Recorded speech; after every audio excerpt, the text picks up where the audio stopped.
ഹരേ രാമ ഹരേ രാമ രാമ രാമ ഹരേ ഹരേ ഹരേ കൃഷ്ണ കൃഷ്ണ കൃഷ്ണ ഹരേ ഹരേ. എല്ലാ ഭക്തജനങ്ങൾക്കും ഭഗവാന്റെ ഈ ഒരു ചാനലിലേക്ക് നിറഞ്ഞ സ്വാഗതം. നമുക്കറിയാം, ഭഗവാൻ ശ്രീ ഗുരുവായൂരപ്പനെ കുറിച്ച് എത്ര പറഞ്ഞാലും നമുക്ക് മതിയാവില്ല. മാത്രമല്ല, എത്ര കേട്ടാലും നമുക്ക് ഒട്ടും ഒന്നും ആവില്ല, അല്ലേ? അപ്പോൾ നമ്മൾ ഓരോരുത്തരും പലരും പറഞ്ഞിട്ടുള്ള അനുഭവ കഥകളും അത്ഭുത ലീലകളും ഭഗവാന്റെ പല പല കഥകളും ഒക്കെ നമ്മൾ കേട്ടിട്ടുള്ളതാണ്. അപ്പോൾ അതുകൊണ്ട് തന്നെ ഭഗവാനിലേക്ക് ഈ ഓരോ കഥകളും കേൾക്കുന്തോറും നമ്മൾ ഭഗവാനിലേക്ക് കൂടുതൽ അടുത്ത് വരികയാണ്.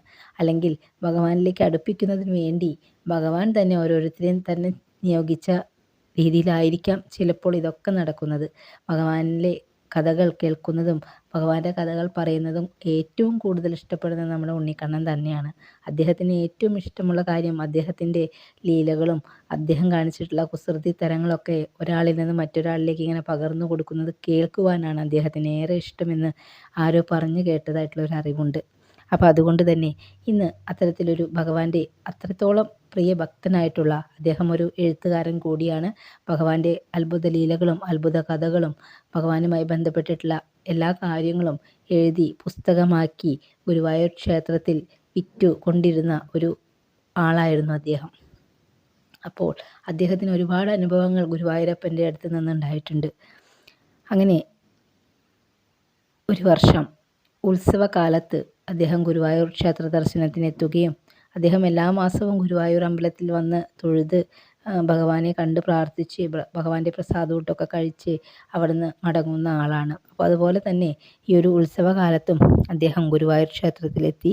നമുക്കെല്ലാവർക്കും അറിയാം, ഉത്സവകാലം എന്ന് പറഞ്ഞിട്ടുണ്ടെങ്കിൽ ഭഗവാന്റെ ആ ഒരു നടയിൽ എന്നും തിരക്കാണ്, എന്നും ഒരു ആഘോഷം തന്നെയാണ്. എങ്കിൽ കൂടി ഉത്സവകാലത്ത് കുറച്ചും കൂടി കൂടുതലായിരിക്കും അതിൻ്റെ തിരക്കും ബുദ്ധിമുട്ടുകളൊക്കെ. അപ്പോൾ അതുകൊണ്ട് തന്നെ ക്ഷേത്രത്തിൽ നല്ല തിരക്കായിരുന്നു. പ്രസാദൂട്ടിനാണെങ്കിൽ അവിടെ പ്രത്യേക കൗണ്ടറിൽ നിന്നൊക്കെ ടോക്കൺ സംവിധാനം ലഭിക്കുന്ന ഒരു സമയമാണ്. അപ്പോൾ ഇദ്ദേഹം അന്ന് വരുവാനായിട്ട് കുറച്ച് ലേറ്റായി, കുറച്ച് വൈകി. അപ്പോൾ അതുകൊണ്ട് തന്നെ ഭഗവാനെ കണ്ട് തൊഴുതു പുറത്ത് വന്ന് ക്യൂവിൽ, അതായത് പ്രസാദൂട്ടിനുള്ള ഭഗവാന്റെ പ്രസാദം കഴിക്കുവാനായിട്ടുള്ള ആ പ്രസാദൂട്ടിൽ പുറത്തുള്ള ക്യൂവിൽ നിൽക്കാനായിട്ട് തീരുമാനിച്ചു. അങ്ങനെ ക്യൂവിൽ മണിക്കൂറുകളോളം അദ്ദേഹം നിന്നു. പ്രായമേറിയ ഒരാളാണ്. നിന്നു കൗണ്ടറിനടുത്ത് എത്തിയപ്പോൾ ടോക്കൺ അന്നത്തെ കഴിഞ്ഞു എന്നാണ് അറിയിപ്പ് കേട്ടത്. അപ്പോൾ അത് അദ്ദേഹത്തിന് വളരെയധികം വിഷമമായി. എന്താ വെച്ചാൽ ഭഗവാനെ എപ്പോൾ വന്ന് കണ്ടാലും ഇത് തൻ്റെ വിഷമങ്ങളും ബുദ്ധിമുട്ടുകളും സങ്കടങ്ങളും സന്തോഷങ്ങളും ഒക്കെ ഭഗവാനുമായി പങ്കുവെച്ച് ഭഗവാന്റെ ആ ഒരു പ്രസാദവും കഴിച്ചിട്ടാണ് അദ്ദേഹം അവിടുന്ന് എപ്പോഴും മടങ്ങാറ് പതിവുള്ളത്.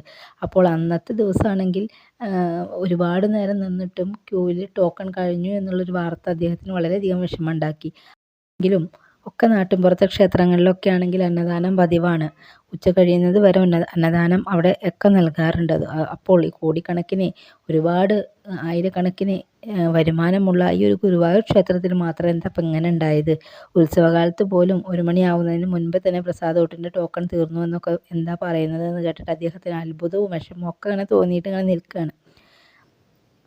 അപ്പോൾ അദ്ദേഹത്തിന് ഗുരുവായൂരപ്പനെ തൊഴാനെത്തിയ ഈ ഭക്തർക്ക് ഉച്ചഭക്ഷണം ലഭിക്കാത്ത ഈ ഒരു ദേവസ്വം അധികൃതരുടെ ഈ ഒരു അനാവസ്ഥയിൽ അദ്ദേഹത്തിന്, അല്ലെങ്കിൽ ഈ ഒരു പ്രവൃത്തിയിൽ അദ്ദേഹത്തിന് ചെറുതായിട്ടൊരു നീരസമൊക്കെ തോന്നാൻ തുടങ്ങി. അങ്ങനെ അദ്ദേഹം എന്താ പറയുക, ഭഗവാൻ ഇഷ്ടം ഭക്തരുടെ വിശപ്പ് മാറ്റാനാണ്, ഭക്ഷണം കൊടുക്കുന്നതിലാണെന്നൊക്കെ നമ്മളിങ്ങനെ കേട്ടിട്ടുണ്ട്. അല്ലാതെ ഈ കുറേ ആഘോഷങ്ങൾ നടത്തുന്നതിനല്ല ഭഗവാൻ ഏറ്റവും ഇഷ്ടം. തൻ്റെ ഭക്തർ വിശപ്പ് മാറിപ്പോകുന്നത് കാണുന്നതാണ് ഭഗവാന് ഏറ്റവും പ്രിയമെന്ന് പറഞ്ഞത് നമ്മൾ കേട്ടിട്ടുണ്ട്. അങ്ങനെ നമ്മളെല്ലാവരും കേട്ടിട്ടുണ്ട്, ഭഗവാന് ഏറ്റവും ഇഷ്ടം ഭഗവാന്റെ ഇഷ്ടഭക്തരുടെ വിശപ്പ് മാറ്റുന്നതിനാണ്, അല്ലെങ്കിൽ ഭക്ഷണം കൊടുക്കുന്നതിനാണ് ഭഗവാന് ഏറ്റവും പ്രിയം എന്ന് നമ്മൾ പറഞ്ഞു കേട്ട ഒരു അറിവ് നമുക്കുണ്ട്. അങ്ങനെ അദ്ദേഹം വളരെ വിഷമിച്ച് അങ്ങനെ നിൽക്കുകയാണ് അവിടെ. അങ്ങനെ ഗുരുവായൂർ ക്ഷേത്ര പരിസരത്ത് ഇങ്ങനെ നിൽക്കുന്ന സമയത്ത് ആ ക്ഷേത്രക്കുളത്തിൻ്റെ വടക്ക് ഭാഗത്തുള്ള ആഞ്ഞം തിരുമേനിയുടെ നാരായണാലയം പറഞ്ഞിട്ടുള്ള നാമജപമൊക്കെ നടക്കുന്ന ഒരു സ്ഥലമുണ്ട്. അവിടുന്ന് ഇതാ ഒരു അമ്മ വന്നിട്ട് ഇദ്ദേഹത്തിന് ഇതാ ഭക്ഷണം കഴിക്കാൻ വന്നോളൂ, അവിടെ ഭക്ഷണം കൊടുക്കുന്നുണ്ട് എന്ന് പറഞ്ഞു വിളിക്കുന്നു.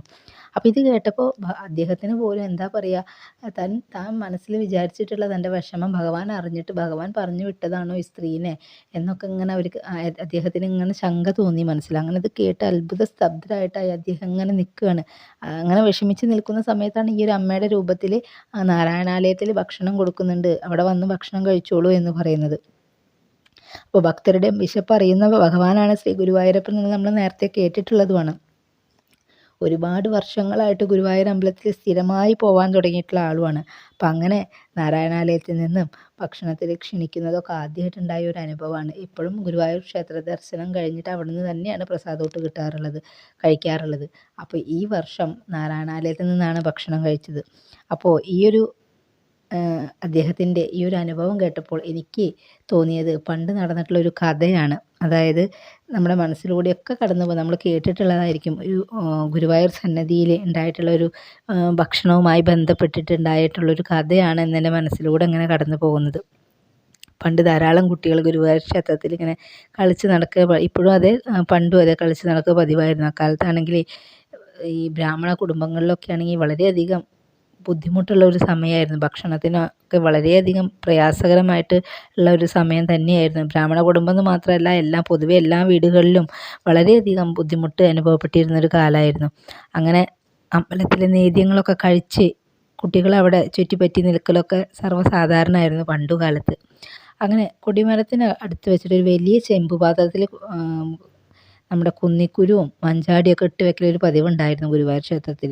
അതാണ് ഈ കുട്ടികളുടെ ബുദ്ധിശക്തി വർദ്ധിപ്പിക്കുന്നതും അവർക്ക് ഊർജ്ജസ്വലത, അതായത് കുറച്ച് ആക്റ്റീവ് അല്ലാതെ നിൽക്കുന്ന കുട്ടികളൊക്കെ ആണെന്നുണ്ടെങ്കിൽ ഈ കുന്നിക്കുരു വാരിച്ച് കഴിഞ്ഞിട്ട് അവർക്ക് കൂടുതൽ, ഉണ്ണിക്കണ്ണൻ എത്രത്തോളം ഊർജ്ജസ്വലനായിരുന്നു എന്ന് നമുക്ക് എല്ലാവർക്കും അറിയുന്നതല്ലേ. അപ്പോൾ അതേപോലെ കുറച്ചെങ്കിലും ഊർജ്ജസ്വലത കൂടുന്നതിന് വേണ്ടിയിട്ട് ഈ കുട്ടികളെ കൊണ്ട് കുന്നിക്കുരു വാരിക്കുന്ന ഒരു ചടങ്ങൊക്കെ ഗുരുവായൂർ അമ്പലത്തിൽ ഇന്നും നിലനിൽക്കുന്നുണ്ട്. അപ്പോൾ അമ്മമാരാണെങ്കിൽ കുട്ടികളെ കൊണ്ടൊക്കെ കുന്നിക്കുരു വാരിക്കും, അതിൽ നാണയങ്ങൾ നിക്ഷേപിക്കുകയും പതിവായിരുന്നു. നമ്മൾ നാണയങ്ങൾ ഇട്ടിട്ടാണ് കുന്നിക്കുരു ഇങ്ങനെ വാരുക. അങ്ങനെ അമ്പലത്തിൽ ഈ കാര്യങ്ങളൊക്കെ ചിട്ട പോലെ നടക്കുന്നുണ്ടോ എന്നുള്ളത് അവിടുത്തെ ഒരു ഉദ്യോഗസ്ഥനാണ്, അത് വളരെയധികം കണിശക്കാരനായിട്ടുള്ള ഒരു ഭട്ടതിരിപ്പാടായിരുന്നു. അദ്ദേഹം അങ്ങനെ ശ്രദ്ധിക്കുന്നുണ്ട് ഇതൊക്കെ കൃത്യമായിട്ട് തന്നെയല്ലേ നടക്കുന്നത് എന്നുള്ളത്. അങ്ങനെ ഒരു ദിവസം ഭട്ടതിരിയുടെ മുന്നിലേക്ക് ഒരു പരാതി എത്തുകയാണ്. കുട്ടികൾ കുന്നിക്കുരുവിൻ്റെ പാത്രത്തിൽ നിന്ന് പണമെടുത്ത് പഴം വാങ്ങി കഴിക്കുന്നത് കണ്ടു. ഇത് സത്യമാണെന്ന് അറിയാൻ വേണ്ടിയിട്ട് കുട്ടികളോട് തന്നെ ചോദിച്ചു ഈ ഭട്ടതിരി. അയാളാണെങ്കിൽ വളരെ ദേഷ്യക്കാരനാണ്, ഭട്ടതിരിപ്പാട്. അപ്പോൾ കുട്ടികളെ വിളിച്ചുകൊണ്ട് തന്നെ ചോദിച്ചു, ഇങ്ങനെ നിങ്ങൾ ചെയ്തിട്ടുണ്ടോ എന്നുള്ളത്. അത് വേറൊരാൾ പറഞ്ഞിട്ടാണ് ഭട്ടതിരി അറിയുന്നത്, ഇവരിങ്ങനെ ആ ഒരു മഞ്ചാടി പാത്രത്തിൽ നിന്ന്, ആ കുന്നിക്കുരു വാരുന്ന പാത്രത്തിൽ നിന്ന് പണം മോഷ്ടിക്കുന്നുണ്ട് എന്നുള്ളത്. അപ്പോൾ കുട്ടികളാണെങ്കിൽ വളരെ നിഷ്കളങ്കരാണ് അല്ലേ. അവർ ഈ സത്യാവസ്ഥ തുറന്നു പറഞ്ഞു. ഞങ്ങൾ ഭക്ഷണം അമ്പലത്തിൽ നിന്ന് കിട്ടാതെ വന്ന സമയത്ത് ഞങ്ങളുടെ വിശപ്പ് മാറ്റുന്നതിന് വേണ്ടിയിട്ട് ഞങ്ങൾ കുന്നിക്കുരു ആ ചെമ്പിൽ നിന്ന്, അതായത് ആ ഉരുളിയിൽ നിന്നൊരു വലിയൊരു ഉരുളിയിലാണ് ഇത് കുന്നിക്കുരു നിറച്ച് വെച്ചിട്ടുണ്ടാവുക. അതിൽ നാണയങ്ങളും ഉണ്ടായിരിക്കും. ആ നാണയങ്ങളെടുത്ത് പഴം വാങ്ങി തിന്നാറുണ്ട്. ഞങ്ങൾക്ക് നല്ല വിശപ്പുള്ളപ്പോൾ ഞങ്ങൾ ചെയ്യാറുണ്ട്. ഭഗവാന് സമർപ്പിച്ച ശേഷമേ ഞങ്ങളത് കഴിക്കാറുള്ളൂ എന്ന് ആ കുട്ടികൾ വ്യക്തമാക്കി. അതായത് ഭഗവാന് കൊടുത്തതിന് ശേഷമാണ് ഞങ്ങൾ ആ പഴം കഴിക്കാറുള്ളത് എന്ന് കേട്ടു എന്ന് ഈ കുട്ടികൾ ഭട്ടതിരിപ്പാടിനോട് പറഞ്ഞു. ഭട്ടതിരിപ്പാടാണെങ്കിലോ ഭയങ്കര കോപിഷ്ഠനായിട്ടുള്ള ആളുകൾ ഈ ഒരു വാക്ക് പറഞ്ഞ് കേട്ട ഉടനെ തന്നെ അദ്ദേഹത്തിന് ആകെ ദേഷ്യം പിടിച്ച് അദ്ദേഹം അങ്ങോട്ട് ശിക്ഷിക്കുകയാണ് കുട്ടികളെ. എന്താണ് ശിക്ഷ? എല്ലാവരും കൈ പിന്നിൽ കെട്ടി ഈ ഒരു ക്ഷേത്രത്തിന്, ഈ ഒരു നാലമ്പലത്തിന് ചുറ്റും 5 പ്രാവശ്യം ഓട്ടപ്രദക്ഷിണം ചെയ്യണമെന്ന്, അതായത് നിൽക്കാനൊന്നും പാടില്ല, 5 തവണ ഓടണം എന്നുള്ളതാണ് പറഞ്ഞത്. എന്നിട്ട് കൊടിമരത്തിനടുത്ത് എത്തിയിട്ട് സാഷ്ടാംഗം നമസ്കരിച്ചിട്ട്, ഇനി ഞങ്ങൾ അങ്ങനെയൊന്നും ചെയ്യില്ല, അങ്ങനെ ഒരു തെറ്റ് ഞങ്ങൾ ചെയ്യില്ല ഭഗവാനെ എന്നുള്ളത് ക്ഷമാപണം ചെയ്യണം എന്നൊക്കെയാണ് നമ്മുടെ ഭട്ടതിരി കുട്ടികൾക്ക് കൊടുത്തിട്ടുണ്ടായിരുന്ന ശിക്ഷ എന്ന് പറയുന്നത്. അപ്പോൾ കുട്ടികളാണ് അവർ, ഒരു മുതിർന്ന ഒരാൾ പറയുമ്പോൾ അവർ തെറ്റ് ചെയ്തിട്ടുള്ളതുമാണ്. അപ്പോൾ കുട്ടികളാണെങ്കിലോ ആജ്ഞ കിട്ടിയ പാടെ പേടിച്ചിട്ട് അവർ ഓടാൻ തുടങ്ങി. അപ്പോൾ അങ്ങനെ കണ്ടു നിൽക്കുന്നവരുടെ കണ്ണുകളിലൊക്കെ അങ്ങനെ അത്ഭുതം തോന്നുന്നുണ്ട്. ഓടുന്ന കൂട്ടത്തിൽ ഒരു കുട്ടി ഏറെ ഉണ്ട്. അങ്ങനെ ഓടുന്ന കൂട്ടത്തിൽ അവിടെ നിൽക്കുന്ന കാണികളുടെ ശ്രദ്ധയിലൊരു കാര്യം ശ്രദ്ധയിൽപ്പെട്ടു. അതുപോലെ തന്നെ ഭട്ടതിരിപ്പാടും ഇത് കാണുന്നുണ്ടല്ലോ. അദ്ദേഹത്തിൻ്റെ ശ്രദ്ധയിലും പെട്ടു. 4 കുട്ടികളാണ് ഈ പണം മോഷ്ടിച്ച് പഴം വാങ്ങി കഴിച്ചിട്ടുണ്ടായിരുന്നത്. പക്ഷേ ഇവരുടെ കൂട്ടത്തിൽ 5-മതൊരാൾ കൂടിയുണ്ട്. ഒരു കുട്ടി 5-മതായിട്ട് ഇവരുടെ കൂട്ടത്തിൽ ഓടുന്നുണ്ട്. കുട്ടികൾക്കാണെങ്കിൽ എത്ര ഓടിയിട്ടും കുട്ടികൾക്കൊരു പ്രത്യേകിച്ചൊരു ക്ഷീണമോ ഒരു ബുദ്ധിമുട്ടോ ഒന്നും ഉണ്ടാവുന്നുമില്ല. അങ്ങനെ അവർ കൂടുതൽ കൂടുതൽ ഉത്സാഹത്തോടെ അങ്ങനെ ഓടുകയാണ്. കൂട്ടുകാരനാണെങ്കിൽ ഇവർക്ക് കൂടുതൽ ഈ കൂടെയുള്ള ഈ ഒരു കുട്ടിയാണെങ്കിൽ അവർക്ക് കൂടുതൽ പ്രചോദനമേകുന്നതായിട്ടും കാണുന്നുണ്ട്. ആ കുട്ടീനെയാണെങ്കിൽ പെട്ടെന്ന് നമ്മളതിനെ അട്രാക്റ്റ് ചെയ്യുന്ന ഒരു വിധത്തിലാണ് ആ കുട്ടിയുടെ ഒരു ബോഡി ലാംഗ്വേജ് എന്ന് പറയുന്നത്. വളരെ നല്ല ഭംഗിയുള്ളൊരു പ്രത്യേക ആകർഷണം തോന്നുന്ന ഒരു കുട്ടിയാണ് ഇവരുടെ കൂടെ ഓടുന്ന ഈ കുട്ടി എന്ന് പറയുന്നത്. അങ്ങനെ ക്ഷേത്രത്തിലെ അധികാരികളും ഭക്തജനങ്ങളൊക്കെ അങ്ങനെ അത്ഭുത സ്തബ്ധരായിട്ട് ഇങ്ങനെ നോക്കി നിൽക്കുകയാണ്. എന്താണ് ഇപ്പോൾ ഈ നാലമ്പലത്തിന് ചുറ്റിലും നടക്കുന്നത്? അങ്ങനെ ശ്രീകോവിലേക്ക് നോക്കിയപ്പോൾ അവിടെ ഭഗവാന്റെ സ്വരൂപം അവിടെ കാണുന്നില്ല. അവിടെ വെറും കരി പുരണ്ടിട്ടുള്ള ഒരു വിഗ്രഹം മാത്രമാണ് അവിടെ കാണുന്നത്. ഭഗവാൻ ഈ കുട്ടികളുടെ കൂടെ ഓടുകയാണ്. അപ്പോൾ ഇന്ന് എല്ലാവർക്കും അത് നോക്കിയപ്പോൾ മനസ്സിലായി. അവർക്ക് വേഗം മനസ്സിലായി ഗുരുവായൂരപ്പനാണ്. അദ്ദേഹം ശ്രീകോവിലിലില്ല. അദ്ദേഹം ഈ കുട്ടികളുടെ കൂടെ ഓടുന്ന കൂട്ടത്തിലുണ്ട് എന്നുള്ളത് അവർക്കൊക്കെ ബോധ്യമായി. അങ്ങനെ തെറ്റ് മനസ്സിലാക്കിയുള്ള അധികാരികൾ ഭഗവാന്റെ മുന്നിൽ വന്നിട്ട് ക്ഷമാപണം നടത്തുകയാണ്.